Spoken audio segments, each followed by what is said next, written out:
வணக்கம். திசைகளின் 10 மணி செய்திகள். தரமான கல்வி தரத்திற்கு எதிராக மடானி அரசாங்கம் கட்டவிழ்க்கும் அரசியல் தந்திரங்கள். மடானி அரசாங்கம் மற்றொரு பிரபலமான நடவடிக்கையின் மூலம் மலேசியாவின் கல்வி முறையின் நேர்மையையும் நம்பகத்தன்மையையும் தொடர்ந்து சீரழிக்க தொடங்கியுள்ளது என்று ஒரு கல்வி மாணான டாக்டர் ஆர் சிவபிரகாஷ் பகிரங்கமாக குற்றம் சாட்டியுள்ளார். உண்மையான கல்வி மற்றும் சிறந்த தொழிற்பயிற்சி கல்வியை விட தனது அரசியல் அபிலாஷைகளை நிறைவு செய்வதில்தான் அது தொடர்ந்து முன்னுரிமை அளித்து வருகிறது என்று டாக்டர் சிவபிரகாஷ் கூறுகிறார்.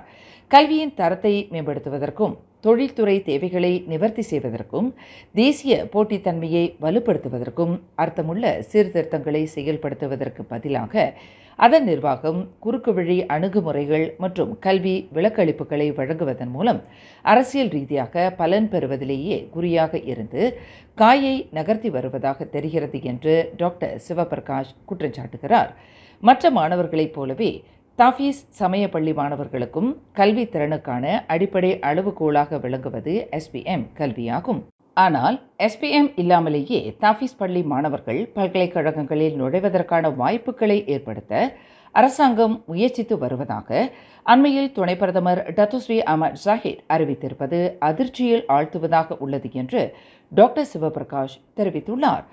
SPM கல்வி தகுதி இல்லாமலேயே ஒரு மாணவன் பல்கலைக்கழகத்தில் நுழைய முடியும் என்றால் தகுதி வாய்ந்த மற்றும் தேசிய கல்வி தரங்களை பூர்த்தி செய்வதற்காக கடினமாக உழைக்கும் மில்லியன் கணக்கான மாணவர்களின் முயற்சிகளை இது மதிப்பிழக்க செய்துவிடும் என்று டாக்டர் சிவபிரகாஷ் எச்சரித்தார். நாட்டின் கல்வி முறையில் அரசாங்கத்தின் இந்த அணுகுமுறை மிக ஆபத்தான மற்றும் கீழறுப்பு நடவடிக்கைக்கான தவறான முன்னுதாரணத்தை ஏற்படுத்திவிடும் என்று டாக்டர் சிவபிரகாஷ் நினைவுறுத்தினார். தவிர இதுபோன்ற பொறுப்பற்ற கொள்கைகள் உலகளாவிய நிலையில் மலேசியாவின் கல்வி முறையை ஊனப்படுத்திவிடும் என்று அவர் குறிப்பிட்டுள்ளார். இத்தகைய குறுக்கு வழிமுறைகளை ஊக்குவித்தால் நாட்டில் நன்கு கட்டமைக்கப்பட்ட கற்றல் முறை, தொழில் கல்விக்கான சிறந்த முன்னெடுப்புகள் மற்றும் பொருளாதாரத்தின் உண்மையான ஆழ்வள தேவைகள் ஆகியவற்றை முற்றாக புறக்கணித்துவிடும் என்பதையும் மடானி அரசாங்கத்திற்கு டாக்டர் சிவபிரகாஷ் நினைவுறுத்தினார். முன்னாள் பிரதமர் டத்துஸ்ரீ இஸ்மாயில் சப்ரி யாக்கூப்பிடம் மலேசிய ஊழல் தடுப்பு ஆணையமான SPRM இன்று 2வது நாளாக 6 மணி நேரம் விசாரணை நடத்தியது. இன்று காலை 8:46 மணி அளவில் புத்ராஜயாவில் உள்ள SPRM தலைமையகத்திற்கு வந்த இஸ்மாயில் சப்ரியிடம் மதியம் 12:30 மணி வரை விசாரணை நடத்தப்பட்டது. அதன் பின்னர் வெள்ளிக்கிழமை தொழுகைக்கு சென்ற அவர் பிற்பகல் 3:25 மணிக்கு மீண்டும் SPRM தலைமையகத்திற்கு வந்தார். அவரிடம் மாலை 5:30 மணி வரை விசாரணை நடத்தப்பட்டதாக SPRM வட்டாரங்கள் தெரிவித்தன. இஸ்மாயில் சப்ரியின் கார் மாலை 5:42 மணி அளவில் SPRM தலைமையகத்திலிருந்து புறப்பட்டு சென்றது. அந்த முன்னாள் பிரதமருக்கு எதிரான விசாரணை இன்னும் முற்றுப்பெறவில்லை. வரும் திங்கட்கிழமை SPRM விசாரணையை அவர் மீண்டும் தொடர வேண்டும் என்று கேட்டுக்கொள்ளப்பட்டுள்ளதாக அந்த வட்டாரம் மேலும் தெரிவித்தது. 177 மில்லியன் ரிங்கெட் மதிப்புள்ள ரொக்கப்பணம் மற்றும் தங்கக்கட்டிகள் மீட்கப்பட்டது தொடர்பில் லஞ்ச ஊழல் மற்றும் சட்டவிரோத பண பரிமாற்றம் தொடர்பாக இஸ்மாயில் சப்ரியிடம் SPRM விசாரணை செய்து வருகிறது. வரும் ஞாயிற்றுக்கிழமை நடைபெறவிருக்கும் ஜாசேகாவின் மத்திய செயற்குழு தேர்தலில் தாம் மீண்டும் தேர்ந்தெடுக்கப்பட்டால் கட்சியின் மிகப்பெரிய சீரமைப்பையும் மாற்றத்தையும் முன்னெடுக்கப் போவதாக அதன் பொதுச் செயலாளர் ஆந்தனி லாக் உறுதி கூறினார். மாறுபட்ட தலைவர்கள் புதிய பங்களிப்பை வழங்குவதற்கு ஏதுவாக இந்த மாபெரும் மாற்றத்தை கட்சியில் செய்வதற்கு தாம் திட்டமிட்டுள்ளதாக ஆந்தனி லாக் குறிப்பிட்டார். எனினும் கட்சியில் மேற்கொள்ளப்படவிருக்கும் இந்த மாற்றத்தில் எந்தவொரு தனிநபரையும் அவர் வகிக்கின்ற பதவியையும் தாம் இலக்காக கொண்டு இருக்கவில்லை என்று ஆந்தனி லாக் திட்டவட்டமாக தெரிவித்துள்ளார். கடந்த 2016 ஆண்டு ஸ்லாங்கூர் ரவாங்கில் தனது மனைவி மற்றும் 7 மாத பெண் குழந்தையை கொலை செய்ததாக குற்றம் சாட்டப்பட்ட முன்னாள் லாரி ஓட்டுநருக்கு மரண தண்டனையை கூட்டரசு நீதிமன்றம் இன்று மீண்டும் நிலைநிறுத்தியது.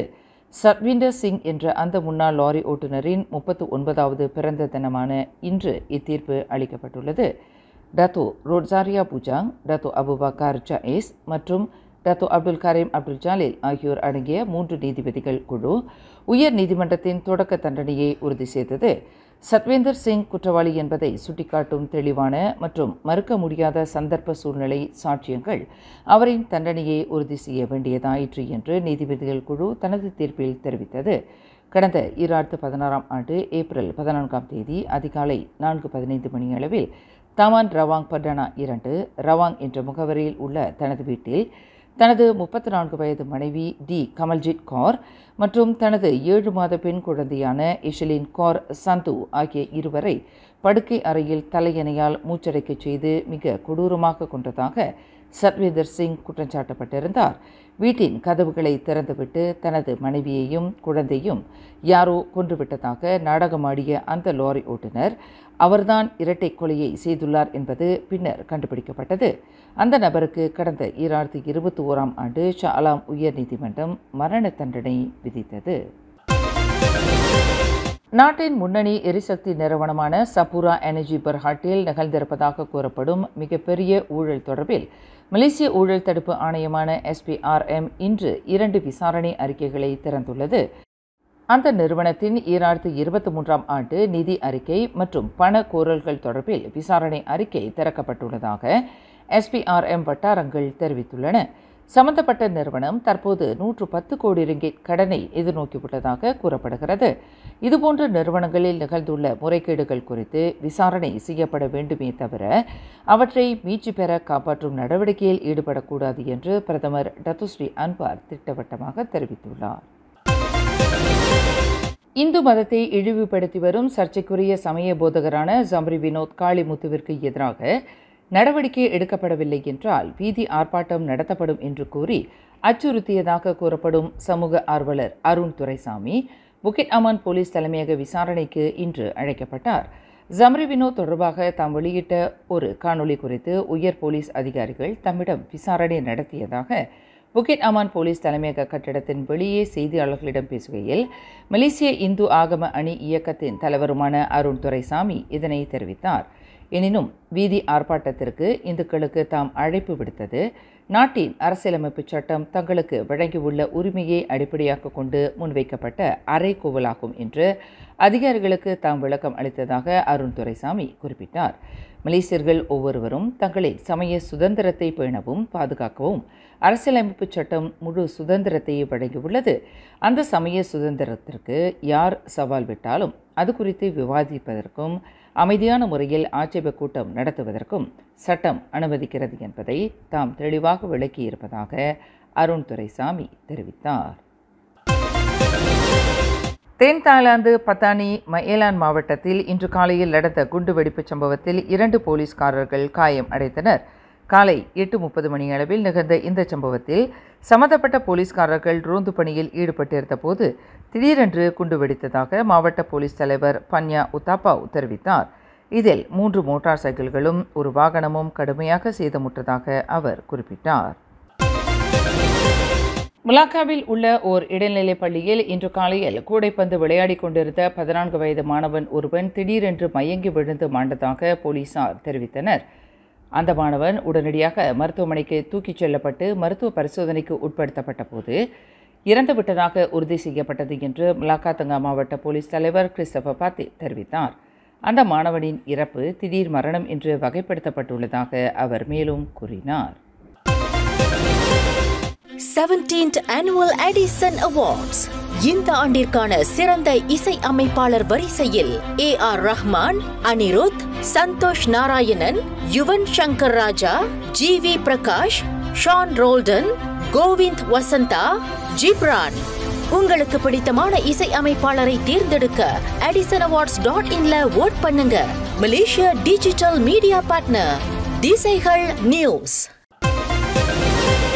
கோலாலம்பூர் பெட்ரோனாஸ் இரட்டை கோபுரம் அருகில் வாகனங்கள் நிறுத்தும் இடத்தில் காருக்குள் ஒருவரின் அழுகிய உடல் கண்டுபிடிக்கப்பட்டது தொடர்பில் சமூக வலைதளங்களில் வைரலாகி வரும் காணொலி பழையது என்று டாங்வாங்கி மாவட்ட போலீஸ் தலைவர் ACP சுலிஸ்மான் எஃப்என்டி சுலைமான் தெரிவித்தார். இந்த சம்பவம் தொடர்பாக கடந்த ஜனவரி 25 மாலை 5 மணியளவில் போலீசார் புகார் பெற்றதாக அவர் குறிப்பிட்டார். இறந்தவரின் சவ பரிசோதனை முடிவை அடிப்படையாக கொண்டு விசாரணையும் நடைபெற்றதாக அவர் விளக்கினார். மடானி அரசாங்கத்தின் முக்கிய உறுப்பு கட்சிகளில் ஒன்றான ஜாசிகாவின் உயர்மட்ட பதவிகளுக்கான மத்திய செயற்குழு தேர்தல் வரும் ஞாயிற்றுக்கிழமை நடைபெறவிருக்கிறது.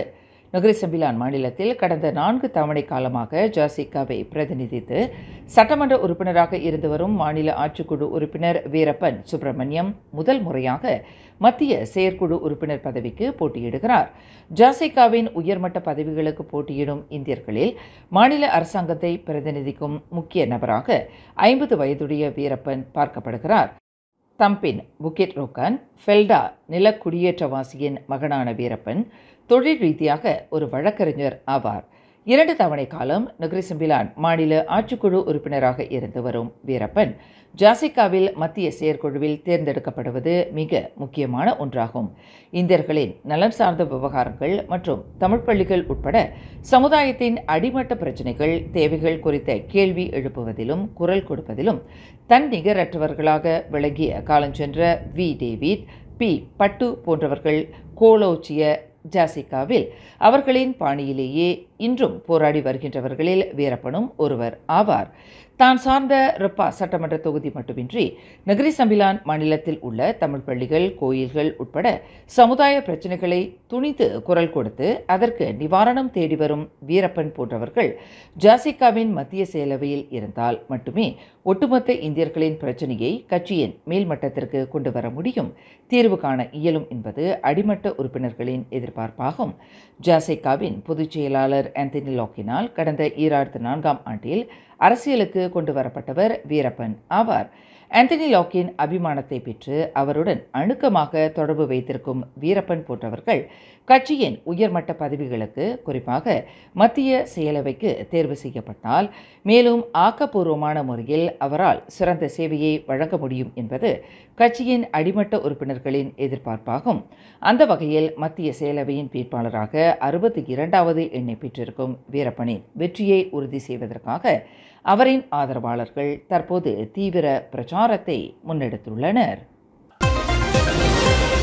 பூச்சோங்கில் நேற்று மாலையில் கடுமையான காயங்களுடன் ஆடவர் ஒருவரின் சடலத்தை போலீசார் மீட்டதாக சுபாஜயா மாவட்ட போலீஸ் தலைவர் ACP 1 அஸ்லான் 1 மஹமத் தெரிவித்தார். பூச்சோங் கம்போங்பாருவில் உள்ள ஒரு வீட்டில் மீட்கப்பட்ட அந்த ஆடவரின் உடலில் தலை, காது மற்றும் முதுகில் காயங்கள் இருப்பது தெரிய வந்துள்ளதாக அவர் குறிப்பிட்டார். சுமார் 70 வயது மதிக்கத்தக்க அந்த நபரின் உடலை பார்த்த பெண் ஒருவர் போலீசுக்கு தகவல் கொடுத்ததாக அவர் மேலும் கூறினார். மேலும் செய்திகளை தெரிந்து கொள்ள கீழே இருக்கும் பெல் பட்டனை அழுத்துங்கள். உங்கள் மகிழ்ச்சியை வெளிப்படுத்த லைக் மற்றும் ஷேர் செய்யுங்கள். தொடர்ந்து திசைகளோடு இணைந்திருக்க சப்ஸ்கிரைப் செய்யுங்கள்.